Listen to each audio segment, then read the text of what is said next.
E aí, tudo certinho? O professor Dalmo Azevedo aqui com você, trabalhando ética no serviço público. E a gente vai falar aqui especificamente sobre uma tríade bem interessante de nosso estudo: ética, cidadania e democracia. É lógico que a gente precisa entender, a gente precisa perceber o quanto que esses dispositivos eles se comunicam. Tá? É muito importante relembrar e lembrar e sempre bater o conceito de ética, aquela ideia da composição, da análise, do estudo de comportamentos, que a partir daí você passa a ter uma ligação direta com a democracia, que é o comportamento em si sendo colocado à prova, e a própria cidadania, né? Então, assim, é muito importante você saber interligar esses caras. As bancas, elas gostam de ficar trabalhando, né, mas ética e democracia não tem relação nenhuma. Uma coisa é uma coisa, outra coisa é outra coisa, já diria o grande poeta, né? Mas é óbvio que você precisa lembrar o seguinte: da ética derivam diversas instrumentalizações, diversas formas de ação. É sempre bom a gente ficar relembrando, batendo, estabelecendo esse pensamento. A ética é a parte do estudo, é a parte filosófica. Dela derivam comportamentos que se espera de uma sociedade, de uma coletividade, inclusive normas. Então, a partir do momento que você pensa naquele grupo, naquele grupamento, qual é o comportamento que se espera para ser mais benéfico para a sociedade, obviamente disso vão resultar direitos, deveres, formas de ação, e por conta disso nós temos a entrada no assunto sobre democracia e no assunto sobre cidadania. Então, obviamente, da ética derivam esses dois instrumentos também, é uma consequência natural, tanto de ser uma forma de demonstração da ética, mas também uma forma de você exercer essa ética efetivamente. Então, sem mais delongas, vamos para a tela, que é o seguinte: eu vou trazer para você, num primeiro momento, o conceito de democracia. Democracia é o regime político, preste atenção, já começa aqui com esse detalhe importante, ele é um regime político em que a soberania é exercida pelo povo através do sufrágio universal. Nunca se esqueça a história de que democracia vem da palavra, né, demos, cracia. Então é a história de poder que emana, que advém de quem? Do povo. Então toda democracia é aquela que necessariamente você tem como o detentor do poder de condução do território o próprio povo. Se ele vai fazer isso de forma direta ou indireta, isso é uma conversa para daqui a pouquinho. Mas num primeiro momento, o poder é do povo e para ele se deve agir. A ideia de democracia é evitar que você tenha concentração de poder em um grupo específico, como se eles fossem os detentores da ação do Estado, os donos do Estado. Quando você fala que o poder emana do povo, ou que o poder é do povo, você pode determinar uma participação mais ativa da sociedade. Então aí entra a importância da ética. Porque o comportamento ativo de participação no Estado, ele tem que ser benéfico, ele tem que trazer benefício para a sociedade. Então a ética, cabe estudar e analisar a melhor forma de ação de todos. Voltando aí para o nosso conceito, uma das principais funções da democracia é a proteção dos direitos humanos fundamentais, como liberdade de expressão, religião, proteção legal, oportunidade de participação na vida política, econômica e cultural da sociedade. Os cidadãos têm os direitos expressos, atenção aqui, e os deveres de participar no sistema político que vai proteger seus direitos e sua liberdade. Então, vamos lá, vamos dar uma devida concretizada, né, nesse assunto. A partir do momento que você fala em democracia, você tem que pensar em dois grandes pêndulos, né? O lado dos direitos que você vai conceder a esse povo detentor do poder, e esses direitos têm que estar devidamente expressos, devidamente constituídos e reconhecidos, e você vai ter o lado dos deveres também. A partir do momento que você compõe uma democracia, você também não é uma pessoa que vai ficar lá de braço cruzado esperando o direito vir e deixar o dever para lá. Você também detém obrigações, porque a ideia de democracia, ela traz a coletividade como grande alvo, né? Então é sempre bom você pensar assim: o poder emana do povo, o povo tem que usufruir desse poder para gozar dos seus direitos, mas também ele possui deveres com esse poder em mãos. Deveres de participação política do Estado, deveres de participação na condução do território. Então, quando você fala em democracia, muita gente gosta de falar: democracia é minha liberdade de falar o que eu quero. Não é necessariamente só isso, sabe? A democracia é a sua participação ativa, coletiva na condução do território, sempre pensando no bem da coletividade, na proteção dos direitos fundamentais. né? Então, quando você fala em liberdades no direito constitucional, que você tem diversas, né? Liberdade de expressão, liberdade de reunião. Quando você fala em liberdade e também quando você fala em deveres, você precisa entender que a coletividade está sendo alvo da ação do grupo. Então, beleza, pô, vou participar ali do Estado. Participar como? Participar de forma a garantir mecanismos de manutenção das suas liberdades, garantir uma proteção maior dos direitos fundamentais e, obviamente, sempre lembrar dos seus deveres para que isso seja mantido. Então, participar de uma democracia, efetivamente, não é só você falar, eu posso dar a opinião que eu quero.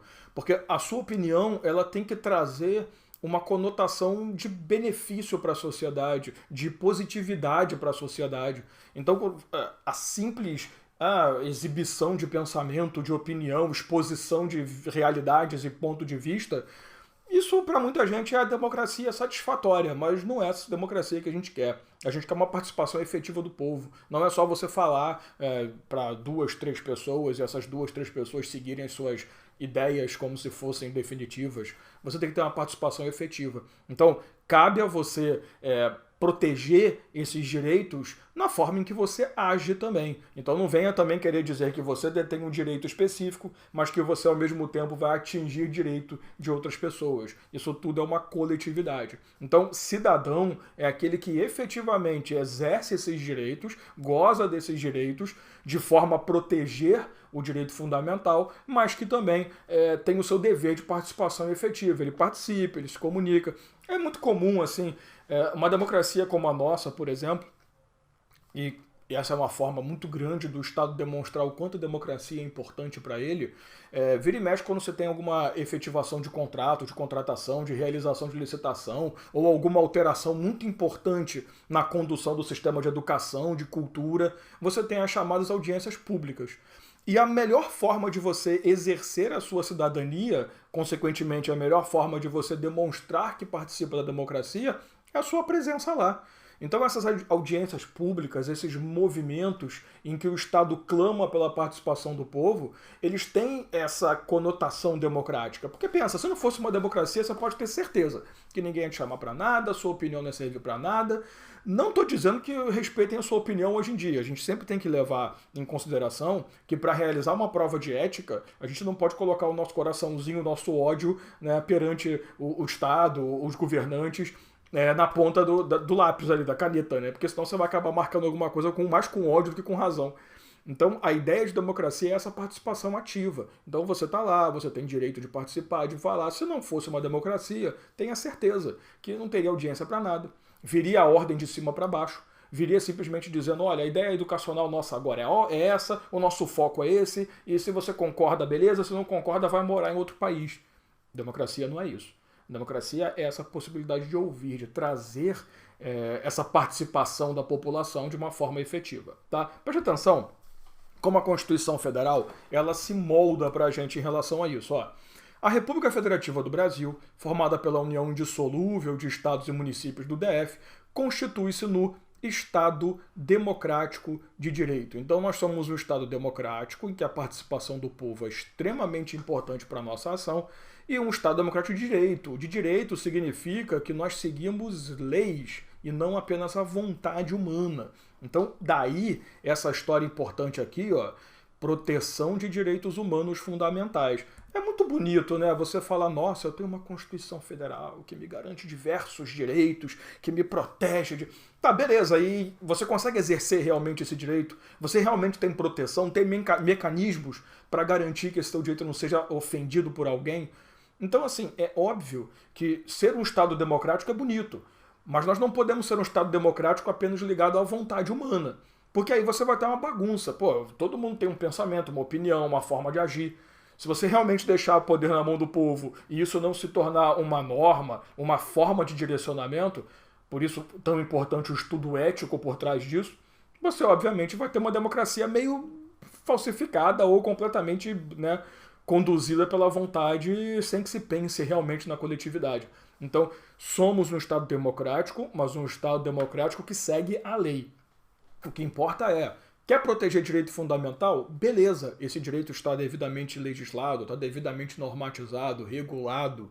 Então essa é a importância de sermos um Estado de direito efetivamente.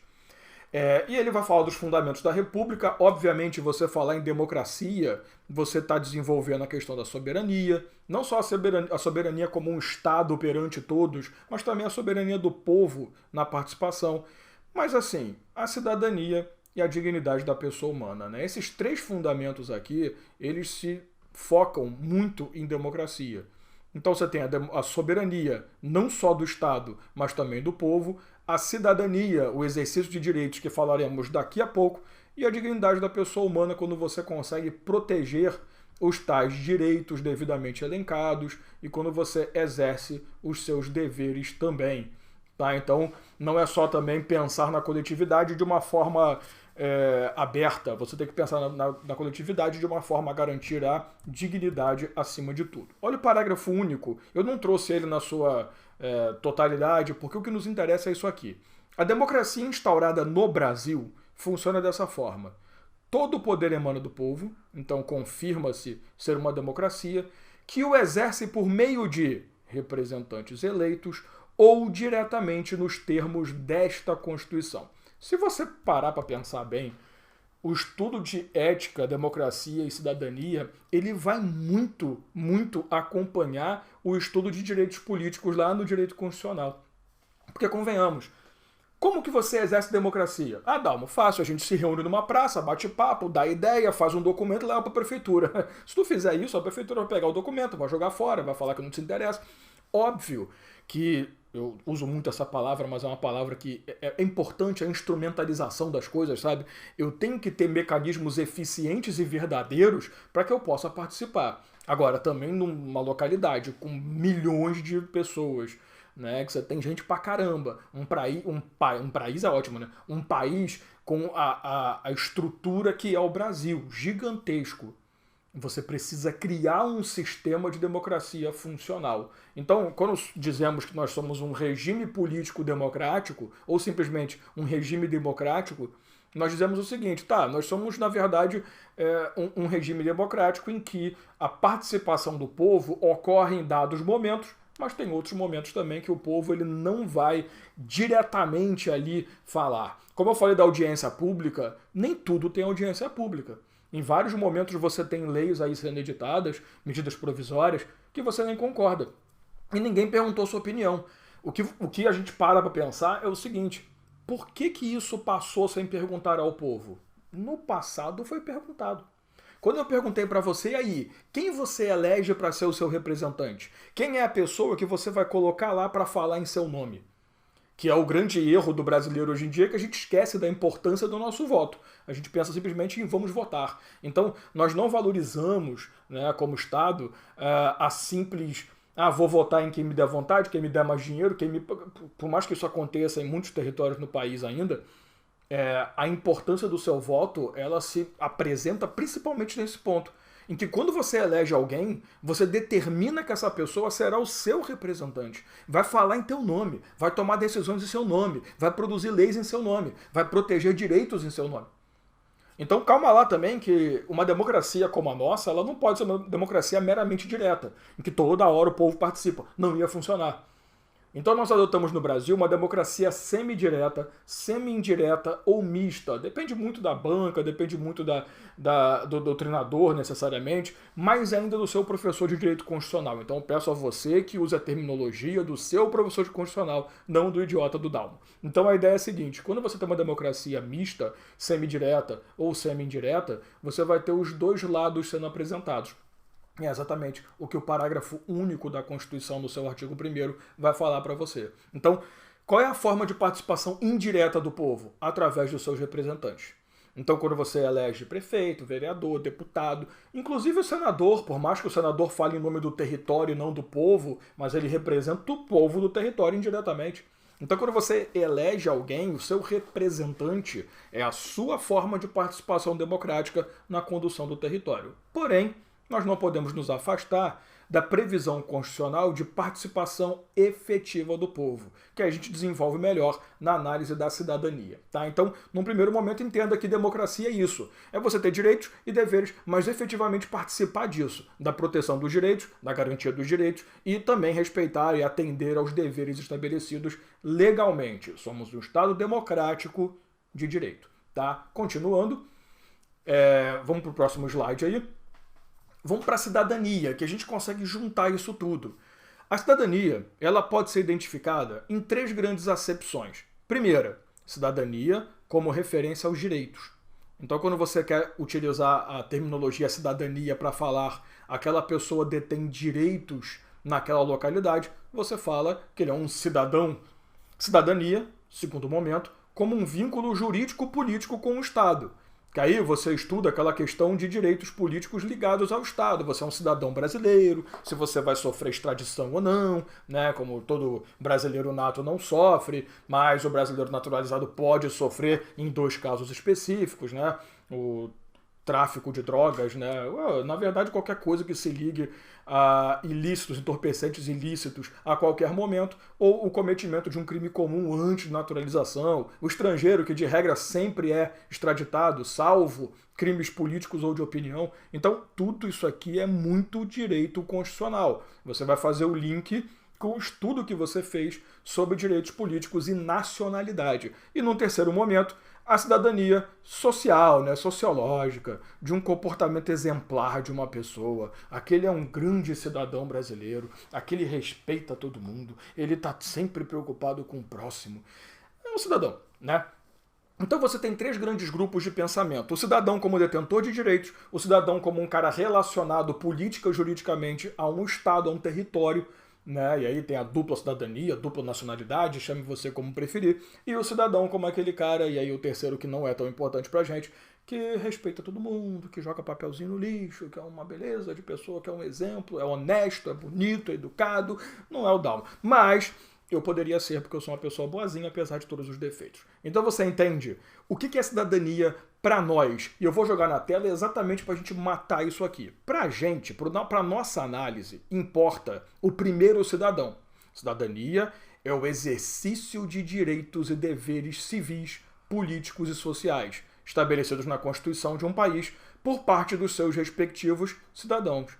A noção de cidadania não é rígida, visto que ao longo da história ela tem evoluído. Claro, né, de acordo com o quanto de participação e direitos que essa pessoa detém perante o seu Estado e a sua Constituição, a cidadania ela vai se desenvolvendo. O que interessa é você entender o conceito atual. Cidadania é expressão concreta do exercício de democracia. Então, assim como a gente faz aquela análise de ética e moral, o que é ética e o que é moral? Ética é o estudo, moral é a prática, é a conduta, né? Assim como você faz isso, a mesma coisa pode ser feita em democracia e cidadania.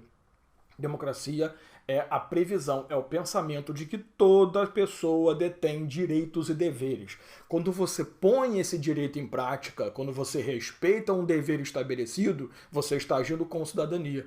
Então, a democracia é como se fosse a parte fundamental da história. Eu estou fundamentando a sua ação. Eu crio ali bases e fundamentos para suas condutas futuras.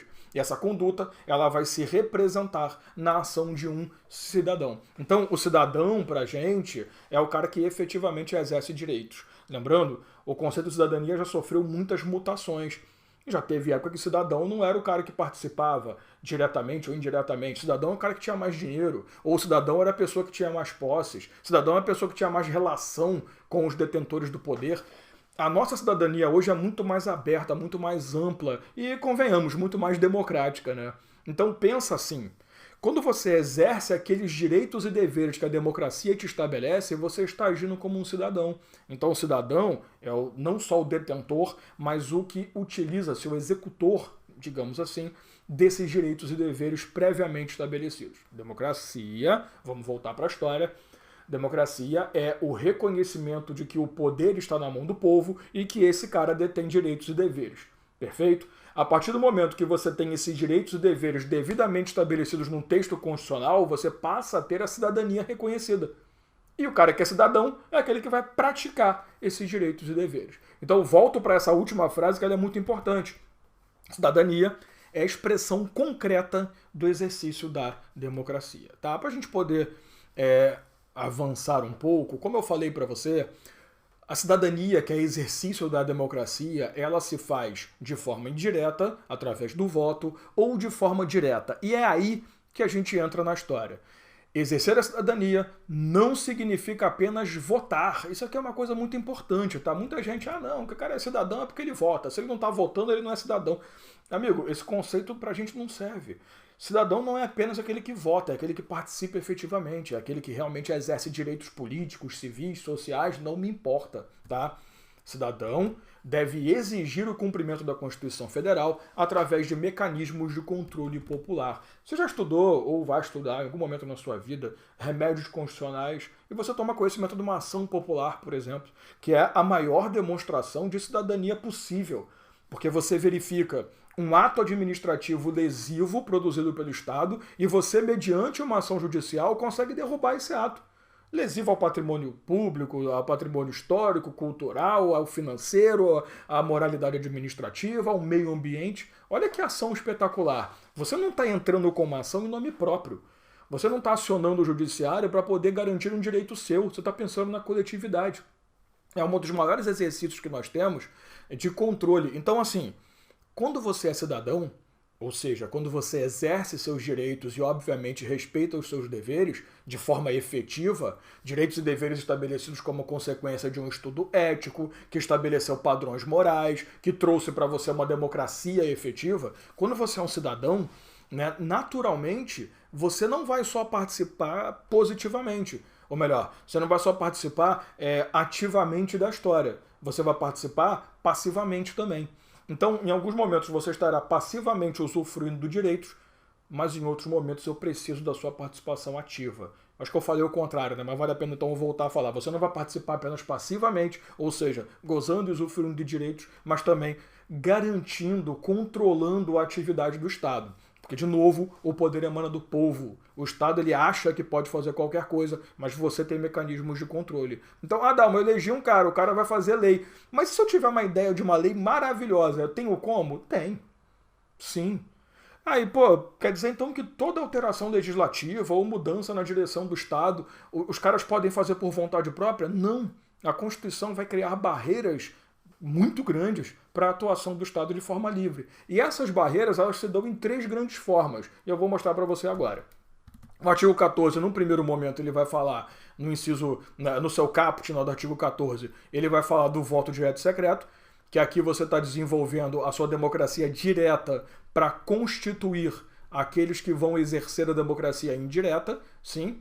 Mas o que me interessa realmente é isso aqui, ó, mediante plebiscito, referendo e iniciativa popular. Então, olha só, não só o voto direto e secreto para a eleição dos seus representantes, mas também os mecanismos de plebiscito, referendo e iniciativa popular, que são bem simples, tá? Quando você fala em plebiscito ou referendo, você tem que pensar em momento em que é realizada uma consulta popular. Toda vez que você fala em um plebiscito ou referendo, você tem que pensar em consulta popular. E o momento é que vai definir qual mecanismo estamos perante. Se você estiver falando de um momento pré-constituição legal, você tem um plebiscito. Eu sei que é ruim, pré-bicito, né? Mas funciona. Quando você tem uma participação pós-consulta, pós-produção legal, a consulta é posterior, você tem um referendo. Aí é aquela história da língua portuguesa, né? Você só pode referendar o que exista.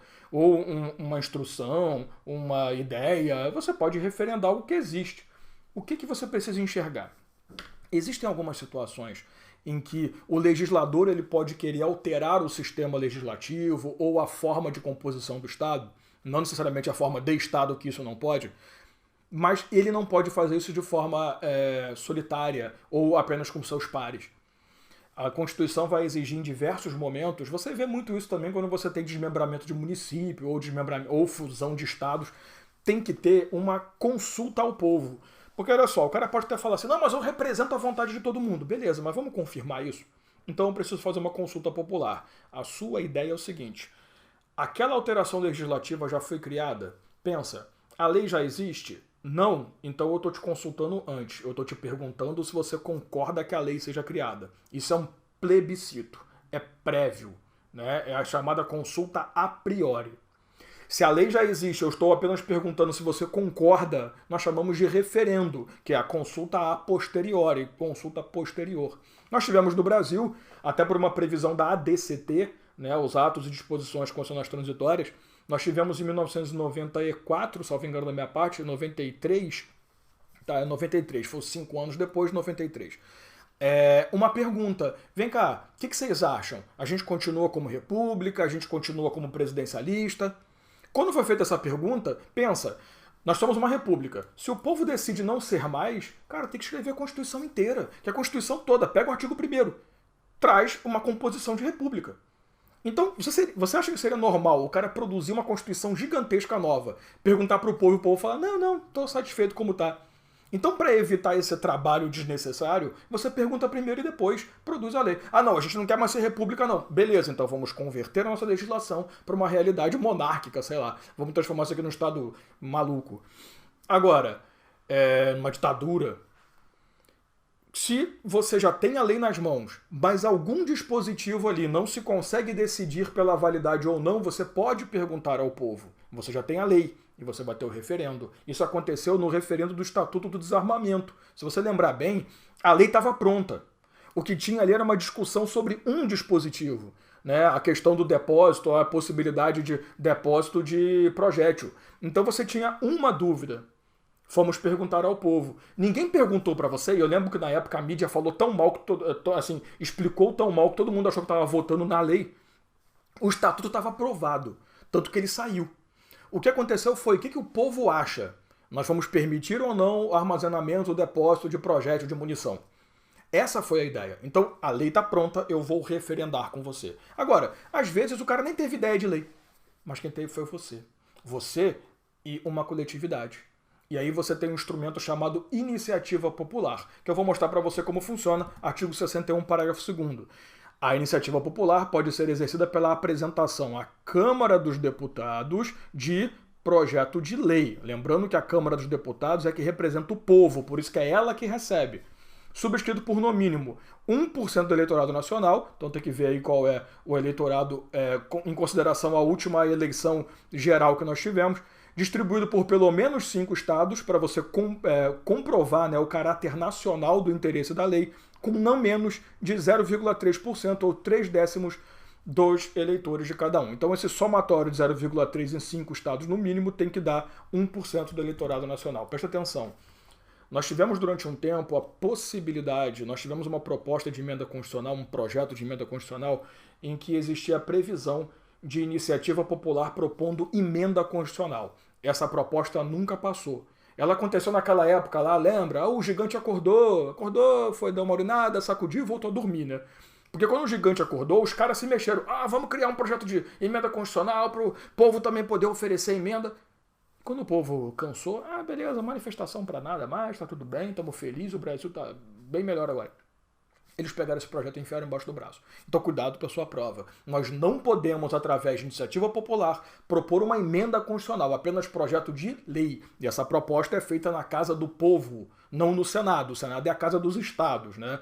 E você vai na Câmara dos Deputados, tá? Então, tratar de democracia e cidadania é um trabalho muito ligado à nacionalidade e direitos políticos, percebe? Então é muito importante você notar que esse trabalho tem que ser feito interdisciplinar, não à toa, porque o direito constitucional te embasa muita coisa. Mas não se esqueça do quanto que ética e moral vão compor a criação desse efetivo Estado democrático de direito e dessa sua cidadania sendo exercida. A democracia, a previsão de direitos e deveres ao povo que detém o poder. A cidadania, o pleno exercício desses direitos e a participação direta, inclusive controlando o Estado através de mecanismos legais. Belezinha? Então, fechou. Um abraço.